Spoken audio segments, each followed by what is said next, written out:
subscribe and hit the bell icon to never miss an update from eTimes TV. Welcome to eTimes TV. Thank you so much.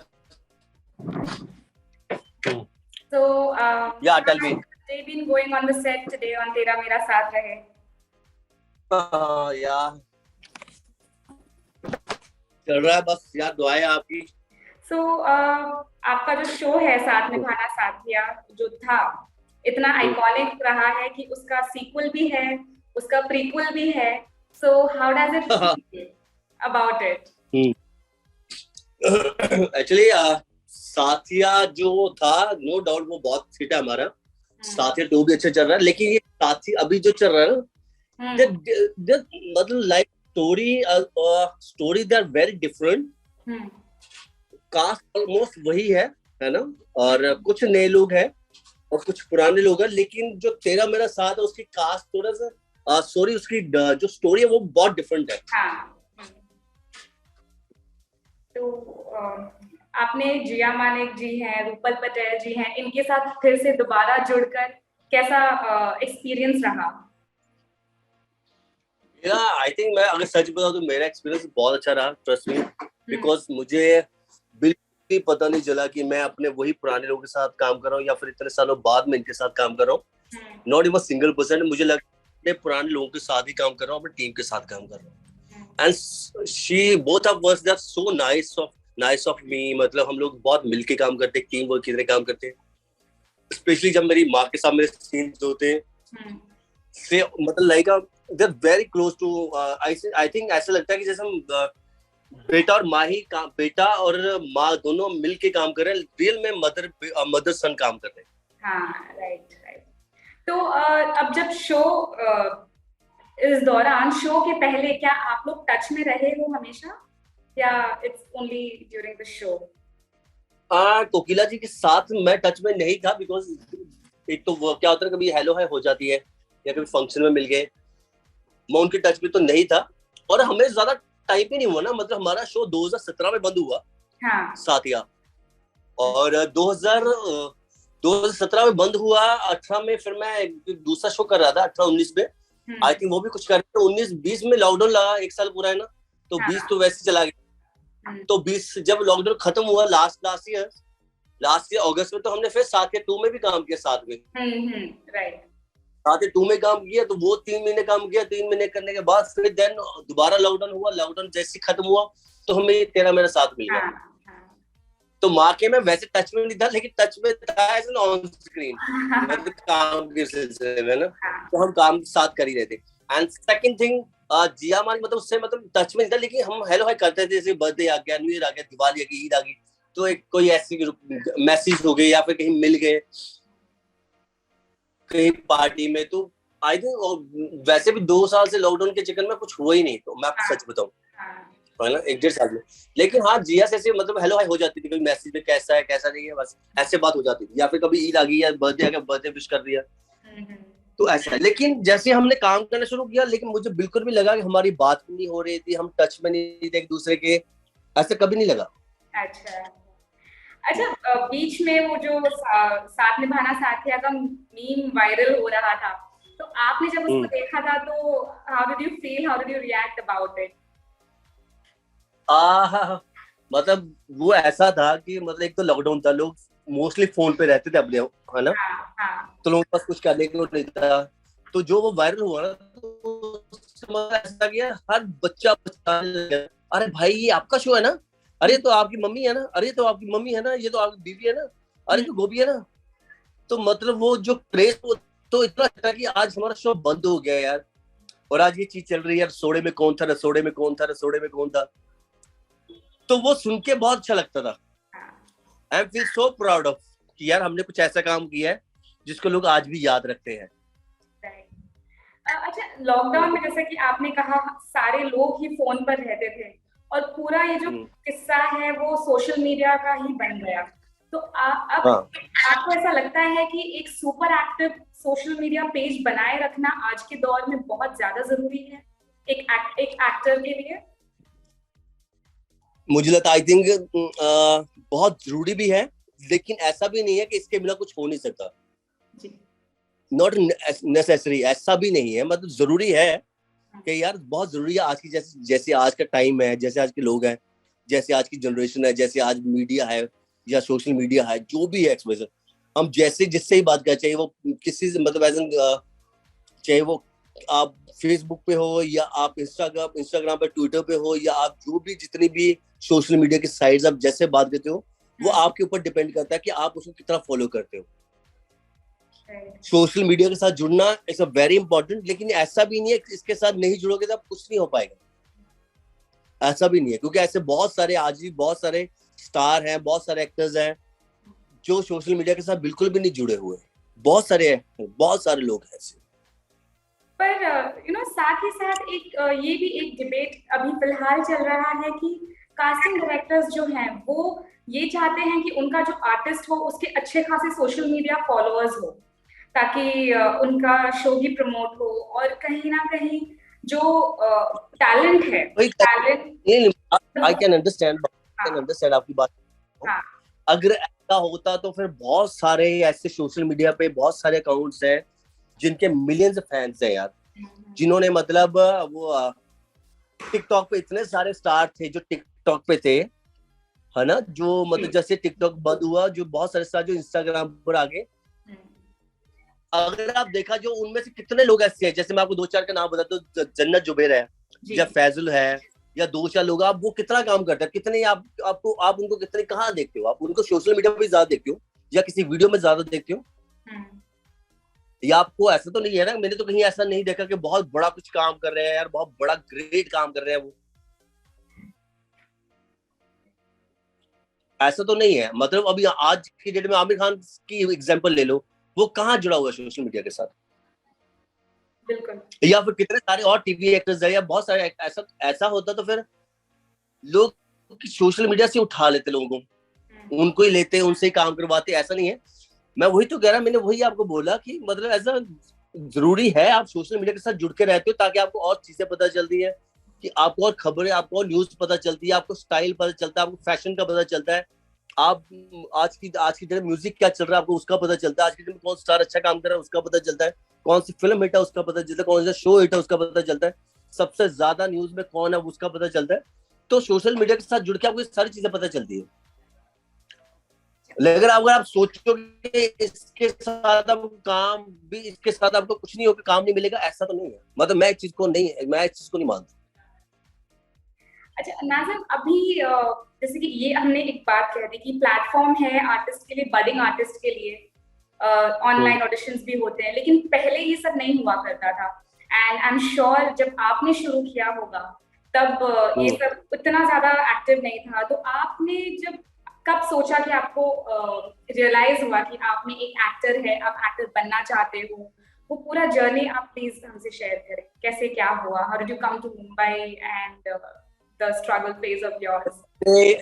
ये मैंने बहुत साल पहले decide कर लिया। I think I mean now, अगर मैं अपना याद करूं तो मैं आज 10th क्लास में था, 10th, हाँ 10th में, तो मैंने तभी सोच लिया था, 10th क्लास में मैंने एक डिसाइड कर लिया था कि मुझे पहले मैं मॉडलिंग करूंगा, फिर मैं चंडीगढ़ जाऊंगा, नहीं मैं चंडीगढ़ जाऊंगा, मैं मलेरकोटला से हूँ, वेरी स्मॉल टाउन पंजाब में जो है जी। तो मैंने वहाँ सोच लिया था कि पहले मैं चंडीगढ़ जाऊंगा, चंडीगढ़ जाके वहाँ फैशन शोज करूंगा, पंजाबी वीडियोस करूंगा, क्योंकि I am talking about 2006 yes. तो मैं तभी ये डिसाइड करा कि मैं चंडीगढ़ जाऊंगा, फैशन शोज करूंगा, फिर मैं म्यूजिक वीडियोस करूंगा, फिर मैं थोड़ा सा वहां पे थोड़ा फेमस हो जाऊंगा, और जब मैं फेमस हो जाऊँ फिर मैं बॉम्बे जाऊंगा। सो ये पहले से मैंने डिसाइडेड था मेरा, और उसके बीच में मैंने बहुत स्ट्रगल की, तो उसके बीच में मैंने बहुत सारी स्ट्रगल की है। मतलब चंडीगढ़ गया हूँ, चंडीगढ़ जाने के बाद फिर बहुत सारे लोगों को मिला हूँ, फैशन शोज किया, मतलब 2-2 हजार के लिए, 1-1 हजार के लिए, 1500 के लिए। मुझे अभी भी याद है, मैंने एक छोटा सा एक रियलिटी शो था, एक जी टीवी पे आता, कुछ कोई बाबा साइकिल, बहुत सारे लोग थे, मैंने एक छोटा सा कैमियो किया था, मुझे 900 रुपए मिले थे, आई रिमेम्बर दैट। मैंने उसके बाद एक पंजाबी म्यूजिक वीडियो किया था, उसके लिए मुझे 1500 रुपए मिले थे। फिर उसके बाद फिर मैंने एक फिटनेस का एक कुछ आई थिंक कुछ फिटनेस का सम यूट्यूब के लिए कुछ वीडियोस किए थे फिटनेस के लिए। तो उसके लिए मुझे 2000 रुपए मिले थे, जिससे मैंने हॉक साइकिल ली थी, मतलब रेसर साइकिल वो ली थी, ताकि मैं ज्यादा फिट रहूं। तो मेरी ये जर्नी मुझे याद है। उसके बीच में फिर मैं बॉम्बे आया। बॉम्बे मतलब बहुत सारी ऐसी जर्नीज है मेरी, लेकिन मैंने डिसाइड बहुत साल पहले कर लिया था कि मैं ऐसे करूंगा। मैंने वैसा ही किया जैसा मैंने सोचा था, मैंने वैसा ही किया और मेरे साथ वैसा ही हुआ, लेकिन नॉट ए इजी वे। वही मैं कह रही हूँ कि दिक्कतें बहुत आती है इस हाँ फेज में। तो कुछ बताना चाहेंगे उस बारे में? यार, दिक्कतें तो मतलब मुझे बहुत आई हैं। दिक्कतें मतलब ये थी कि एक तो मैं वैसे पंजाबी था, है ना, पंजाबी हूँ। और यहाँ आके मतलब पहले आधी एक तो वो होता ना कि कोई आपकी फिल्म इंडस्ट्री में आपके कोई है नहीं जान पहचान जी। सबसे बड़ी दिक्कत तो वही होती है। और फिर आप पजल हो जाते हो, आपको समझ नहीं आता कि आप कहाँ जाओ। सो मेरा ये होता था, मैं जहां भी जाता था ना, मेरी बॉडी बहुत ज्यादा थी, मैं बहुत ज्यादा मतलब बल्क टाइप था, मेरे बल्क था मेरे में। तो मैं जहां पे भी जाता, लोग बोलते हैं शक्ल तो अच्छी है तेरी यार, बॉडी बहुत ज्यादा ना, शक्ल अच्छी है तेरी, बॉडी बहुत ज्यादा है, शक्ल अच्छी है बॉडी बहुत ज्यादा है। तो मुझे बहुत जगह रिजेक्ट किया गया। और फिर कई जगह मैं सिलेक्ट हो भी जाता था, मतलब सब बातें हो जाती, सारी चीजें हो जाती थी। फिर 2 दिन का फोन आता, सर आप नहीं सर आपका नहीं हुआ। और ये तो मैं तब की बात बता रहा हूँ आपको, जब मेरा मतलब मैं बॉम्बे में स्टे करने लग गया। तो उससे पहले तो ये होता था कि मैं जाता था, ऑडिशन देके वापस आ जाता था, और मैं कहीं सिलेक्शन नहीं दी। तो मैं जब पहली बार बॉम्बे आता 2006 में, तो मैं 1 महीना रहा, 1 महीने बाद वापस चला गया। अच्छा। कि यार मेरा यहाँ कुछ नहीं होने वाला। अब मैं वापस गया, फिर वही कि यार मुझे यहाँ कुछ नहीं होगा। फिर मैं दोबारा 2007 में बॉम्बे आया, फिर दोबारा से जब 7 में आया, तो फिर मैं 2-3 महीने रहा, फिर मैं भाग गया। फिर मैं 2008 में आया, फिर मैं 6 महीने रहा, फिर भाग गया मैं। तो फिर 2009 में आया मैं, मतलब कि अब वो नहीं जाऊंगा मैं। तो मुझे ये था, उसके बीच में मतलब 2008 और 9 के बीच में मुझे ये हो गया था कि यार कुछ हो जाए, अब मुझे बॉम्बे जब तक नहीं बुलाएगा ना, मैं वापस नहीं जाऊंगा। तो फिर मैंने मतलब मैं चंडीगढ़ से बॉम्बे ऑडिशन देने आता था, सिर्फ चंडीगढ़ से कई बार मैं बॉम्बे लुक टेस्ट देके वापस गया हूँ। मतलब रात को चलता था मैं चंडीगढ़ से, रात को 2-2:30 बजे चलता था मैं, बस पकड़ता, बस लेके मैं एयरपोर्ट आता था, बस दिल्ली आता था, दिल्ली से टैक्सी करवा के मैं एयरपोर्ट जाता था, एयरपोर्ट से मैं फ्लाइट पकड़ता सुबह 6:30-7 बजे की, 9 बजे मैं बॉम्बे पहुंच जाता था, 9:30-10 बजे मैं ऑडिशन देता था, 10, 10:30, 11 बजे सबसे पहले ऑडिशन मैं देता था। 11 बजे ऑडिशन देने के बाद 11:30 बजे ऑडिशन हुआ, 11 बजे देना शुरू किया, तो मतलब half an hour, maximum half an hour है ना, मैक्सिमम आपको आधा घंटा तो कौन ही आपको ऑडिशन लेगा, मतलब वही है 10-15 मिनट में ऑडिशन मेरा हो जाता था। तो मैं अगर पकड़ चलूं आधा घंटा वो, उसके बाद मैं सीधा एयरपोर्ट जाता था, एयरपोर्ट से दोबारा टिकट करवाता था चंडीगढ़। 2 बजे मैं चंडीगढ़ 2-2:30 बजे मैं दोबारा चंडीगढ़ पहुंच जाता था, 2:30-3 बजे। तो इस दौरान आपके पेरेंट्स ने आपको सपोर्ट किया था, मतलब कि पेरेंट्स ने मुझे बहुत गालियां दी कि तू कर क्या रहा, पागल है, तू चंडीगढ़ से बॉम्बे जाता ऑडिशन देने, फिर वापस आ जाता है। मतलब सपोर्ट नहीं किया, मतलब मेरा अपने खुद का ही था, स्ट्रगल था कि मुझे करना है जी बस। मैं चंडीगढ़ से दिल्ली तो मतलब ऐसे था जैसे मेरी मासी का खाला का घर है, तो मैं चंडीगढ़ से दिल्ली आता था, ऑडिशन देके वापस चला जाता था, चंडीगढ़ से दिल्ली आता, ऑडिशन देके वापस चला जाता, क्योंकि मैं चंडीगढ़ में साथ साथ में एज ए ट्रेनर की जॉब भी करता जिम में एक। तो मुझे वहां जाके ड्यूटी ज्वाइन करनी होती थी दोबारा से। मतलब अगर मैं सुबह का ब्रेक ले लिया ना, सुबह मैं नहीं गया, मेरी सुबह की टाइमिंग होती 6 बजे से लेकर 10 बजे तक, और फिर शाम को होता था मैं 6 बजे से लेकर 9 बजे तक, नहीं 4 बजे से लेकर 9 बजे तक, सॉरी। तो मैं सुबह की ब्रेक ले लेता था कई बार कि मैं सुबह नहीं आऊंगा, तो मैं दोपहर को पहुंच जाता हूँ, लेकिन मैं दोपहर को पहुंच जाता। तो ये होता था मेरे साथ, मतलब स्ट्रगल मेरी बहुत टफ रही है, बहुत टफ। पर वो टफ स्ट्रगल तो का फिर बीच में आपको अच्छा फल भी मिला है, लाइक यू। ऑफ कोर्स यार, मतलब I am thanks to god, seriously, मतलब वो मेरे माँ बाप की दुआएं, दोस्तों की दुआएं, मतलब भाई बहनों का प्यार, वो सब मिला मुझे, तो जाके मुझे साथिया मिला। साथिया भी कोई मुझे इजी नहीं मिला, साथिया के लिए मुझे सिलेक्ट कर लिया पहले, फिर सिलेक्ट करने के बाद सब कुछ हो गया। फिर जैसे ही मैंने कॉन्ट्रैक्ट साइन करने जा रहा था, मुझे बोल दिया कि नहीं जरा किसी और को साइन कर लिया है। और किसी और को साइन किया, फिर मतलब वही चीजें। तो आज मुझे अभी भी याद है कि मैं सीआईडी कर रहा था, मेरा लास्ट डे था सीआईडी का। सीआईडी में एक स्टोरी कर रहा था सीआईडी की मैं।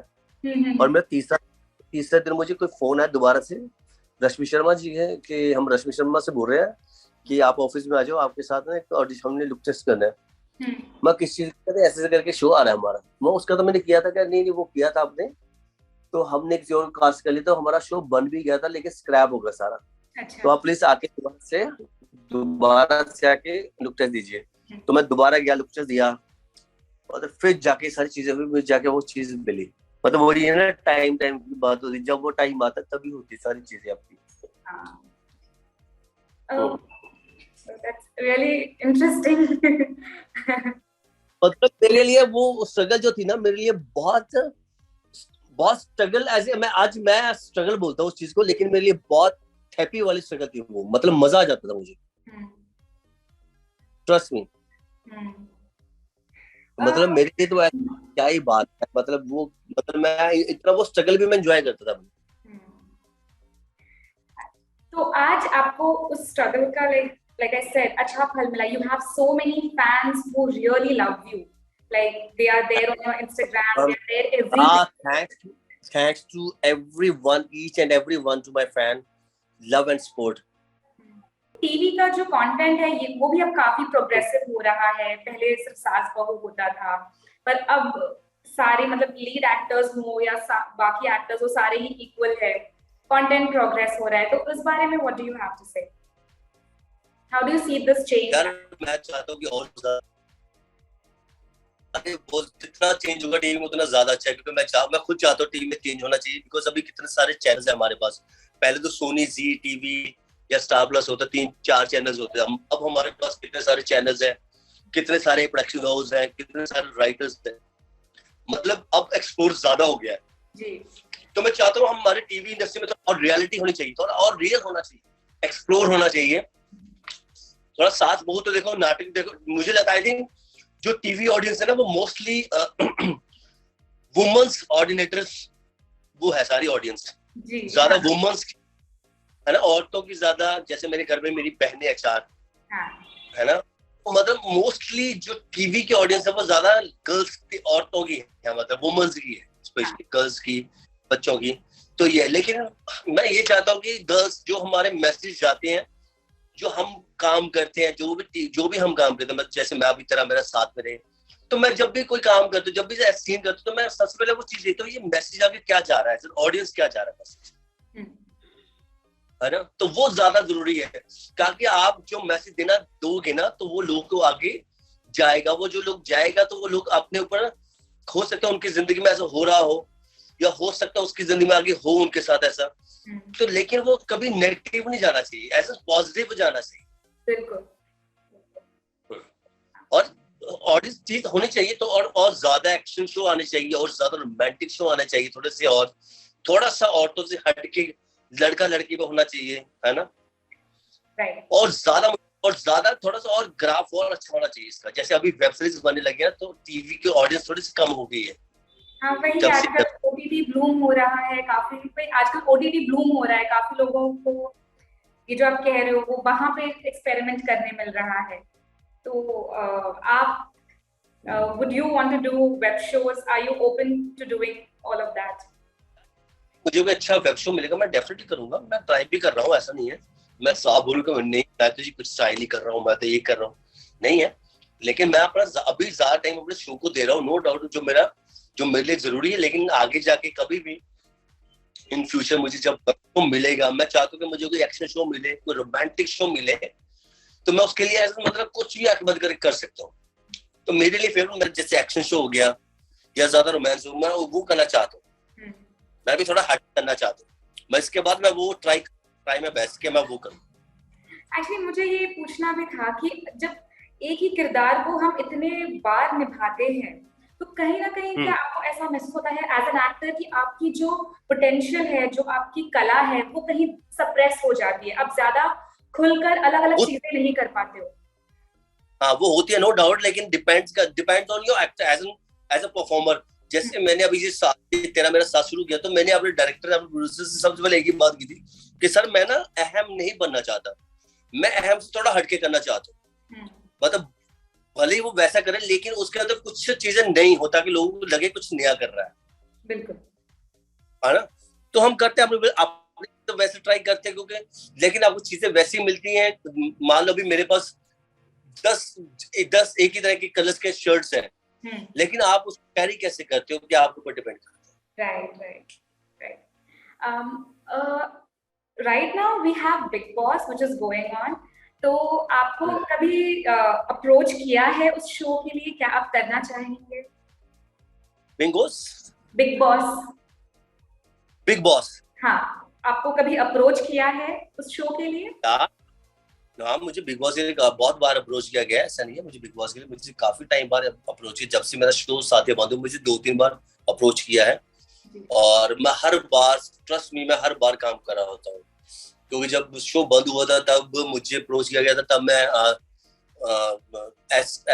सलमान खान के प्रोडक्शन हाउस के शो कर रहा था, कामाता रेसलर, तो जो नहीं बना, तो जिसका हमने पायलट शूट कर लिया था। उसके बाद फिर जब मुझे अप्रोच किया गया, तब मैं आई थिंक मैं तब शो कर रहा था, ये उड़ान कर रहा था, यस, उड़ान कर रहा था तब मैं, जब दोबारा से मुझे ऑफर हुआ।